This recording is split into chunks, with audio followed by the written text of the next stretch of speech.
Монгол улс 980 мянган үр хайлтайгаас 203 мянган нийлмэл гэр бүл хэлбэрээр амьдарч байна.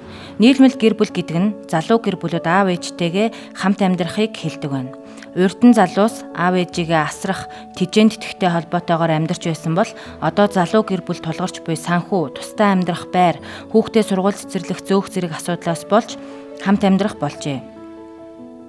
Тэгвэл нийлмэл гэр бүлд эрхэн хамгийн их зөрчигдөх хүмүүс бол ахмадууд болоод байна. За таны хувьд одоо хүүхдүүдтэйгээ одоо амьдраад хичнээн жил болж байна вэ? Тэгээд ер нь одоо нийлмэл гэр бүл буюу одоо үр хүүхдтэйгээ амьдрахад ямар асуудлууд тулгарч байна? Хүүхдүүдтэйгээ амьдраад 3 жил болж байна. За тэгээд хүүхдүүдтэй амьдрах чи асуудал хэцүү л байх юм.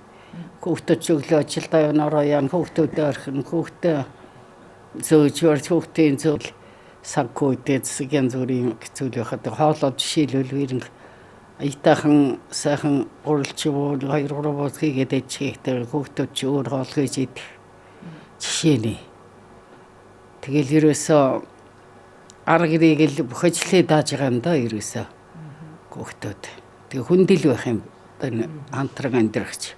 Тэр уул аваад хүүхдүүд хэрэглэн ер нь л хүнд асуудалтай байх. Хүүхдүүдтэйгээ сайхан амьдрна гэж бодож ерөөсөө одоо тийм биш юм аа. Сүүлийн үед одоо хүүхдүүд ч одоо зүгээр ихтэй сайхан байгаа л гэж бодож байгаа. Тэгэл тэтгэврийн зээл байлахгүй нь гардаараа мөнгө хүүхдүүд аваад хэрэглэн ерөөсөө хүндрэлтэй байх юм аа. Тэгэл хоолоонд аллиг тэрхүү янз бүрийн юмдаар хүндрэлтэй ихтэй жаргаж байгаа л гэж боддог баг. Тэгээ хүүхдүүд ч ойлгохгүй тэрлийг одоо тэгэл уг нь ганцаараа нэг тэгтлээ бол зүгээр сарагчаа ганцаардлын байдлыг шаарддаг юу гэсэн хүүхдүүд иргэд хариулал юу гэдэг хөө. Энэ мэт ахмадуудын эрх алхам тутамдаа зөрчигдсөөр байна. Тиймээс тэдэнд эрх чөлөөг нь олгох боломжийг бий болгосон бодлоготой байх шаардлага нийгэмд үсэж байна. 100 түүчэлэх 100 нэмэтээс өнөн цаасан хэвлэл болон цахим хэлбэрээр уншигч танд хүрч байна. Иргэдээ өмөөч өвчин.